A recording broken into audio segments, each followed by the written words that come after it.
Joining us now, Curtis Ellis, Senior Policy Advisor, American First Policies. My man, he was on the transition team. He was a senior Trump advisor. He's been with me on the Trump train from the very beginning. He's live. He's in Washington, D.C. Curtis Ellis, good to have you, man. Booyah. Good to be here. So Al Franken yesterday goes in front of the mics and does a press conference, and it was a very friendly press conference with a very friendly press, and they were all very impressed that he apologized and was very heartfelt, and he said he learned his lesson, and he didn't really know he did that, and he's just kind of a hugger, and he didn't really mean to play grab ass at the fair, and he didn't really mean to take that picture, and he's very sorry, and he's very ashamed by it, and he said he didn't have words to express his sorrow, and the press fawning all over him like a little sick puppy. What did you make of it? He's a celebrity. He was with Saturday Night Live, the funniest show ever created. True. So, of course, they love him. I guess that's it, right? He said he's going to hold on to his seat. As Ann Coulter pointed out, that seems to be Senator Franken's specialty. Holding on to the seat. That's right. Oh. You know, Senator Franken has never been known to be a humble man. I knew somebody who worked with him in show business here in New York years ago, and they said he was a very difficult person, to put it kindly. They actually said he was a miserable human being. They hated him. And this was a liberal TV writer, comedy writer, who told me that. So he's a good example of the Elliot Spitzer effect. Elliot Spitzer was another miserable human being, treated everybody rotten on the way up, and so on the way down there was nobody there to catch his fall. You don't see many senators standing up to defend Senator Franken right now. you don't see it. The media fawns all over him, but they'll fawn over any Democrat. But so far as his colleagues or staffers, you don't see anybody coming out of the woodwork to say, give the guy the benefit of the doubt, he's okay. I think it's very interesting when Franken says, these are instances I don't remember, or I remember that instant differently. You know, that's certainly a different tune than what he played when Jeff Sessions was sitting up there in front of him testifying on Capitol Hill. It's like, what do you mean you don't remember being in the same room as the Russian ambassador and 500 other people? You are lying. This is perjury. This is outrage. You should resign. What do you mean you don't remember? That's just a dodge. You're guilty of perjury. You're lying. You're deliberately misleading us. Suddenly, Al Franken has gotten a very up close and personal epiphany about the fallibility of the human memory. And I think it's a very instructive lesson for the truculent senator from Minnesota to have. Well, I guess. But if you look at the treatment that he's had from the media versus the treatment they've given Roy Moore in Alabama, I mean, if there was ever any question in your mind about the level of media bias in just that is so anti-Trump, anti-conservative, anti-Republican, I mean, that's all you have to do, right? They were literally fawning over him yesterday, excusing him. Oh, he apologized. It was heartfelt. He really is ashamed by it.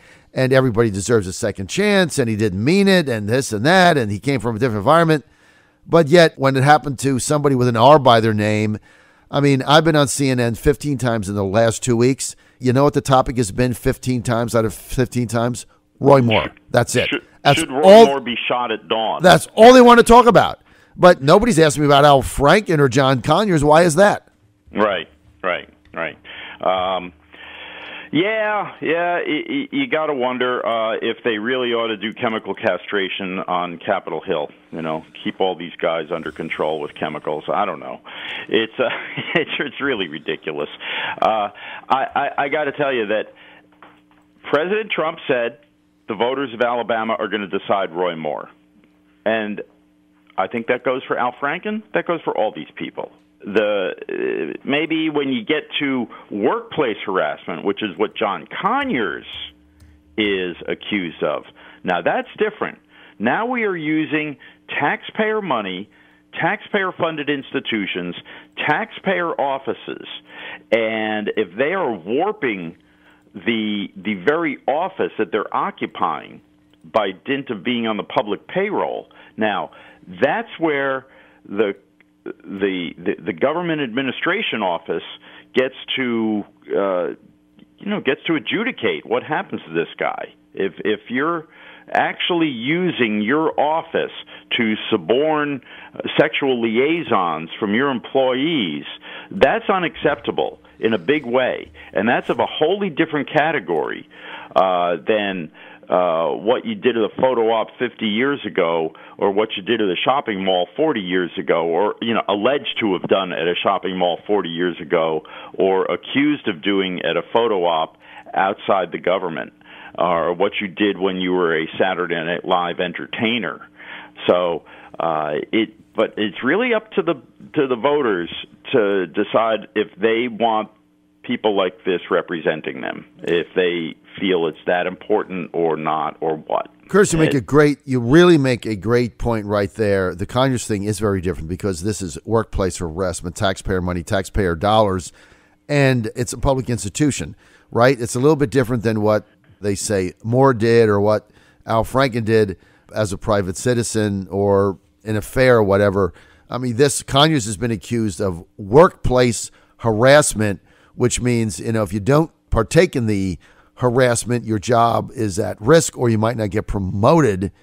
Much different than, grab ass at the fair, right? Very different. That's right. Still bad. Yeah. Both are bad. No, I'm not. It's interesting that Nancy Pelosi comes to John Conyers' defense more than the Republicans are coming to the defense of Roy Moore. I mean, they're all out there saying he should resign, he should step aside. That's what the Republicans are saying about Roy Moore, whereas Nancy Pelosi is saying about John Conyers, we need due process. Well, he's already been through due process, and they paid out some money after some due process, but I guess there's more due process. He's due for more due process.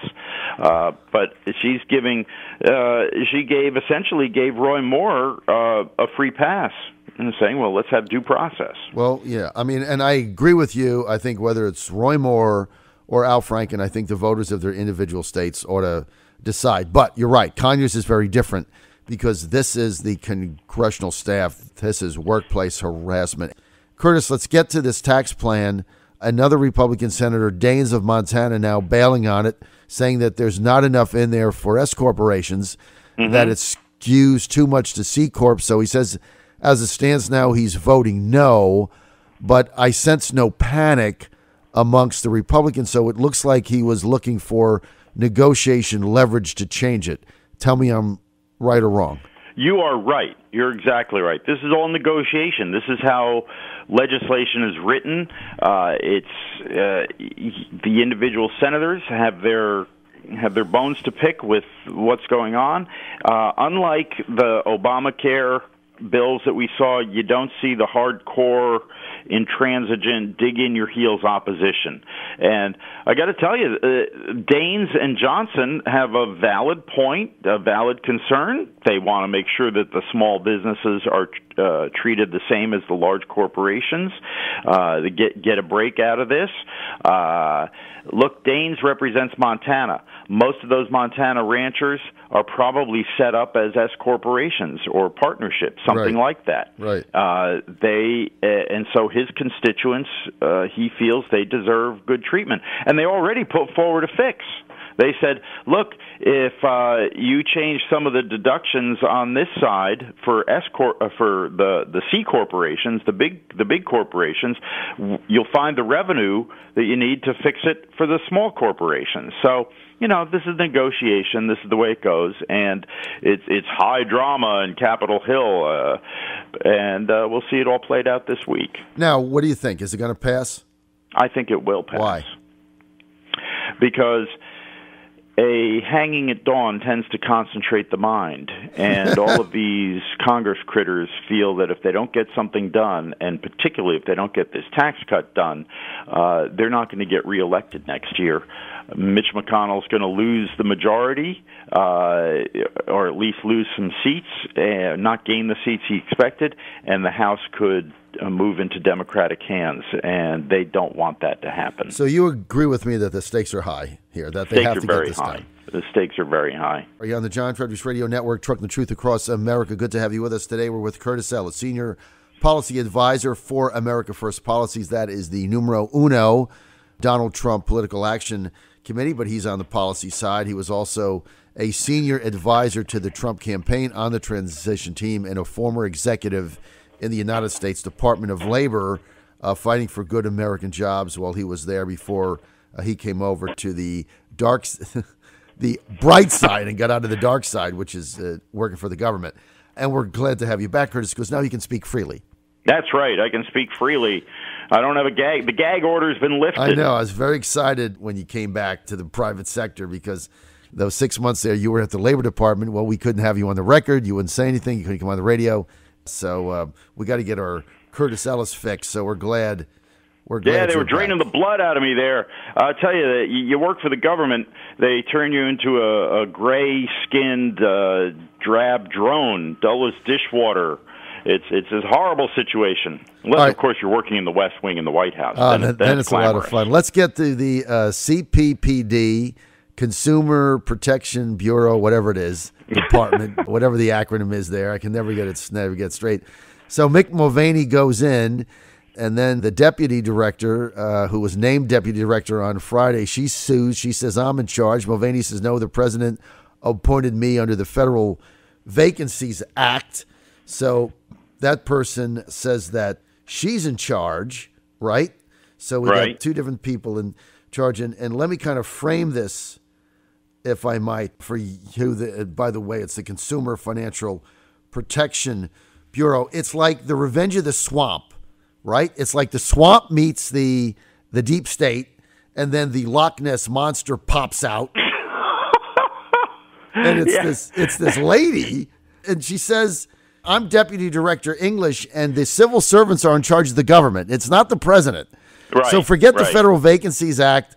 My name is Leandra English, or whatever her name is, and I got appointed by the guy who quit. Therefore, I'm in charge. She gets the Al Haig Award. She gets the Al Haig Award. After Reagan was shot, Al Haig, Secretary of State, pops up and says, I'm in control. I'm in charge. I mean, no, you're not. Is this the most ridiculous thing you've ever seen? It's like the deep state meets a swamp and Al Haig pops up. I mean, what the hell? Have you ever seen anything like this in your life? It's a creature from the Black Lagoon wearing an Al Haig Halloween mask. I'm in charge here. No, you're not. Unbelievable. This is the deep state in action, where you've got these career civil service people. They decide they run the government. And I love it. Anytime the president tries to do something, you'll find somebody from the bureaucracy, somebody, one of these creatures from the deep state swamp, coming forward and saying, oh, well, that would be very destructive. That would be hard. It's like, excuse me, we had an election. The people decided which way they want this government to go, but anytime you try to move it in that direction, you've got the permanent government saying, oh, well, that would be very destructive, that would be very bad, that would not be good. We had civil service reform 100 years ago, right? More than 100 years ago. The whole idea of civil service reform was to have this professional class that would run the government free of political influence. Well, now the chickens are coming home to roost. We've got hundreds of thousands, if not millions, of these untouchable career civil service employees. You can't get rid of them. They're like herpes. You can't get rid of these people. And you can't fire them. You can't get rid of them. And they are running the government on autopilot. They set a progressive agenda, a soft socialist direction for this. We're going to get to socialism. It's like we're going to get to socialism in 100 years. You know, the Soviets said we're going to get to a final. Karl Marx said we're going to get to final communism in 100 years, where the state's going to wither away. Well, these people said we're going to have soft socialism. It might take us 150 years, but that's the direction we're going. And you can't change course because you now have a permanent civil service bureaucracy moving in that direction. They've got all these orders and edicts that have piled up over 100 years saying, do it this way, do that way, and it's just it's time to rip all this stuff out. We need reform of civil service reform. Reform of civil service reform. What we need here is for the president, for his appointment to take effect. I mean, just for the average person out there, you've got a duly elected president who makes an appointment to a federal agency as a director under the Federal Vacancies Act, and the deputy director, who was there one day because some guy quit and appointed her, says, no, the president can't make the decision who runs the agency. I'm going to run it. Right. What? Look, just think of this. Their argument is, oh, this is an independent agency, and the president doesn't get to pick who's in charge. And how scary is that the government has set up an agency which is unaccountable to anybody? Accountable to no one. They get to do whatever they want, and nobody can tell them no because it's an independent agency. In the thinking of the socialist left, this is a great thing. Well, we don't want the government, we don't want anybody second-guessing the government. It was like, well, the people should second-guess the government. In the American system, the people are sovereign, and they get to second-guess some government agency, and the way they do it, in most cases, is through their elected representatives, whether it's the president or Congress. Any government agency has to answer to the people through the Congress and the president. But that's all gone away. Now government is all important, and we have to answer to the government in their way of thinking. Incredible. No accountability whatsoever. The deep state and the ghost of Al Haig pops up. Curtis Ellis, one at a time. Curtis Ellis, Senior Policy Advisor, America First Policies. Want to thank you for being with us today, Curtis. As always, we'll see you soon. John Fredericks Radio Network. Keep it right here.